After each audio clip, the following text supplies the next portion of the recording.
Good morning po sa inyo lahat. Isa pang liyugto ng ating daily Bible Blessings. Pamagat po ng ating aralin ngayong umaga ay magkasamang pag-aaral at pag-aawit.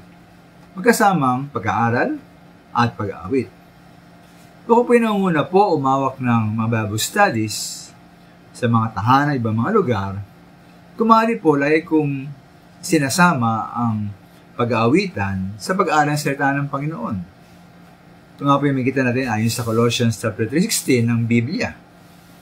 Ayon po sa versikulo, Colossians 3:6, ang salita ni Kristo ay hiyaan ninyong lubusang manatili sa inyong puso.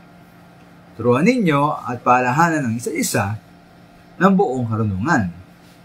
Buong puso kayong umawit ng mga salmo, mga himno, at mga awiting spiritual nang may pagpapasalamat sa Diyos. Kaya timitin naman ang una-una rito at makikita sa versikulong to ang dalawang mahalagang bagay.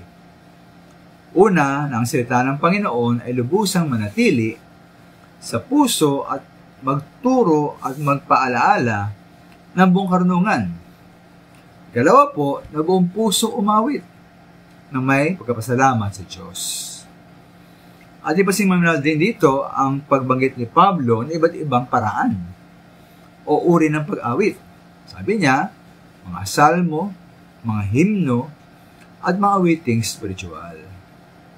Pagig po ito maminawan, versikulo po sa Efeso 5:19. Sabi ni Pablo roon, na mag-awitan kayo ng mga salmo, mga himno, at mga awiting spiritual. Buong puso kayo umawit at magpuri sa Panginoon. Kaya sa banggit ng minamahal, pagbanggit muli ng iba't ibang uring pag-awit, salmo, himno, at awiting spiritual, at may naman dito ang pagpapahalaga ni Pablo sa pag-awit, pagpuri po sa ating Panginoon. Yung mga minamahal, ating pahalagahan, ating isama, sa ating mga gawain, ang pag-awit sa ating Panginoon. Lalo na, ayon sa Colossians 3:16, ating pong isama ang pag-aawitan tuwing tayo magtuturo at magbahagi ng salita ng Diyos.